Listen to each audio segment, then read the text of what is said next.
दोस्तों, अगर आप भी इसी तरह अपने मिर्च वाले पौधों से ज़्यादा मिर्चें हासिल करना चाहते हैं तो ये वीडियो खास आपके लिए, क्योंकि आज की वीडियो में मैं आपके पौधों के लिए एक नेचुरल फर्टिलाइज़र बनाने वाला हूं, जिसको आप अगर मिर्च वाले पौधों में इस्तेमाल करते हैं, टमाटर वाले पौधों में इस्तेमाल करते हैं या कोई और सब्ज़ी वाले पौधों में, जितने भी आपके पास सब्ज़ी वाले पौधे लगे हुए हैं, अगर वही फर्टिलाइज़र आप उन पौधों में इस्तेमाल करेंगे तो आपके पौधों पर मिर्चें भी भर के आएंगी, जैसे आप इन पौधों पर देख रहे हैं।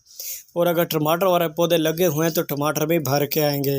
अगर कोई और सब्ज़ी वाले पौधे लगे हुए हैं तो उन पर सब्जियां भी ज़्यादा आएंगी और आपको अपने पौधों से हमेशा अच्छा बेनिफिट मिलता रहेगा। तो आज का नेचुरल फर्टिलाइज़र मिर्च वाले पौधों में इस्तेमाल करने से पहले मैं आपको कुछ टिप्स बता देता हूँ, ताकि आपसे कोई मिस्टेक ना हो जिसकी वजह से आपको अपने पौधों से मिर्चें ना मिल सकें। दोस्तों, जैसे मैं आपको ये मिर्च वाले पौधे दिखा रहा हूँ, ये फुल सनलाइट यानी फुल धूप में लगे हुए हैं, जिनकी ग्रोथ बहुत ही अच्छे से हो रही है और मैं इससे बहुत सारी मिर्चें भी हार्वेस्ट कर चुका हूँ। लेकिन इन पौधों पर इतने मिर्चें लगी हुई हैं कि पता भी नहीं चलता कि मैंने इससे हार्वेस्ट किए हैं या नहीं, क्योंकि इन पौधों की ग्रोथ बहुत ही अच्छे से हो रही है और इन पौधों पर मैं हमेशा मुख्तलिफ नेचुरल फर्टिलाइज़र ही करता रहता हूँ, जिससे मुझे अपने मिर्च वाले टमाटर वाले पौधों से अच्छा बेनिफिट मिलता रहता है। और अगर आपके पास मिर्च वाले पौधे लगे हुए हैं तो उनकी हफ्ते में एक बार कोड़ी लाजमी करें।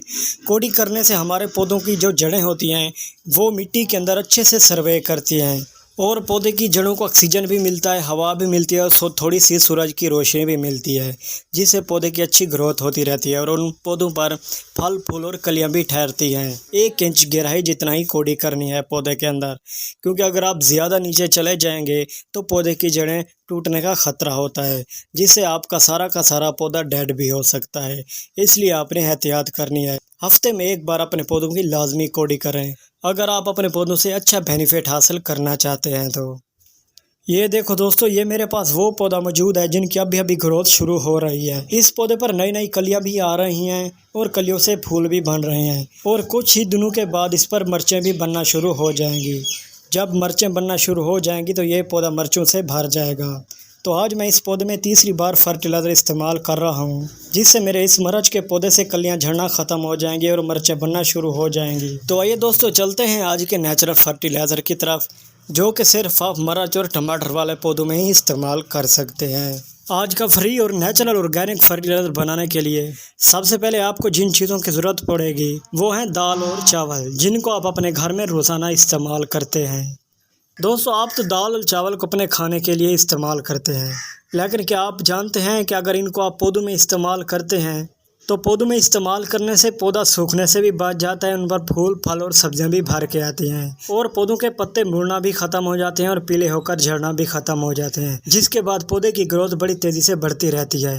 और इस दाल और चावल के अंदर बहुत से पावरफुल न्यूट्रिशन पाए जाते हैं, जिनमें से calcium, potassium, phosphorus, nitrogen, zinc, iron, magnesium जैसे पावरफुल मिनरल्स मौजूद होते हैं, जिनकी हमारे पौधों को बहुत ही ज़रूरत होती है। इन दोनों का पौधों में इस्तेमाल करने का तरीका बहुत ही आसान है। सबसे पहले दोस्तों, मेरे पास ये चावल और दाल हैं, इनमें मैं पानी भरकर डाल देता हूँ। इन दोनों के अंदर पानी डाल के अच्छी तरीके से आपने इनको हिलाना है। और दोस्तों, इसी तरह आप अपने घर में भी रोज़ाना दाल और चावल इस्तेमाल करते होंगे, लेकिन आपको इनका पौधों में इस्तेमाल करने का तरीका मालूम नहीं है, तो एक बार ये वीडियो देखकर आप अपने पौधों में इसका इस्तेमाल करने का तरीका जान लें, ताकि आप भी अपने पौधों से अच्छा बेनिफिट हासिल करते रहें, वो भी फ्री खाद यानी फ्री फर्टिलाइज़र से। चावल और दाल में पानी ऐड करके आपने इसको कुछ देर के लिए रख देना है। जब कुछ मिनट गुजर जाएं इसको रखे हुए तो आपने उठाकर इसका जो पानी है आपने पौधों में डाल देना है। चाहे आपके पास मिर्च वाले पौधे हैं, टमाटर वाले पौधे हैं या कोई और सब्ज़ी वाले पौधे हैं, जिन पौधों से आपको अच्छा बेनिफिट नहीं मिल रहा तो इन दाल और चावल का पानी आप उस पौधे में डाल दें। इनके इस्तेमाल के बाद आपके पौधों की ग्रोथ भी बड़ी तेज़ी से बढ़ने लग जाएगी। ये देखो दोस्तों, इस तरह आपने इनको पौधों में इस्तेमाल करना है। इस फर्टिलाइज़र को पौधों में इस्तेमाल करने से पहले आपने पौधों की कोड़ी कर लेनी है। जब मिट्टी नरम कर लें तब भी इन फर्टिलाइज़र को आप पौधों में इस्तेमाल करें। मिट्टी सख्त होगी तो पौधे की जड़ों तक फर्टिलाइज़र नहीं पहुंच सकेगा, जिससे पौधे को कोई भी फ़ायदा नहीं मिलेगा। इसलिए सबसे पहले आपने कोड़ी करनी है, बाद में ही उसमें ये फर्टिलाइज़र इस्तेमाल करें। चाहे आप अपने घर में दाल पकाते हैं या चावल पकाते हैं, कोई भी दाल हो या कोई भी चावल हो, उसका पानी ज़ाया ना करें, अपने पौधों के लिए रख दें।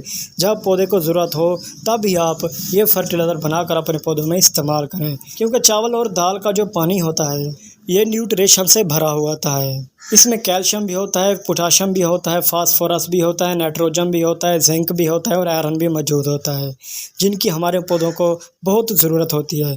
अगर ये सारे के सारे न्यूट्रिशन हमारे पौधों को ना मिलें तो हमारे पौधे की ग्रोथ आगे नहीं बढ़ सकती। इसलिए आप जब भी अपने घर में दाल चावल पकाएं तो पानी कभी भी ज़ाया ना करें, बल्कि पौधों में डाल दें, चाहे मिर्च वाले पौधे हैं या टमाटर वाले पौधे। इससे आपको अपने पौधों से अच्छा बेनिफिट मिलता रहेगा। और इस फर्टिलाइज़र का कोई भी लिमिट नहीं है, आप जब चाहें अपने पौधों में इस्तेमाल कर सकते हैं, चाहे 2 दिन बाद, 3 दिन बाद या हफ्ते बाद। ये फ्री का ही फर्टिलाइज़र है, कोई भी पैसा आपका नहीं लगने वाला। उम्मीद करता हूँ दोस्तों आज की मेरी ये छोटी सी वीडियो आपको पसंद आई होगी। अगर आप मेरे चैनल पर नए हैं तो मेरे चैनल को सब्सक्राइब कर लें, क्योंकि ऐसी ही इन्फॉर्मेटिव वीडियो आपके लिए बनाता रहता हूँ।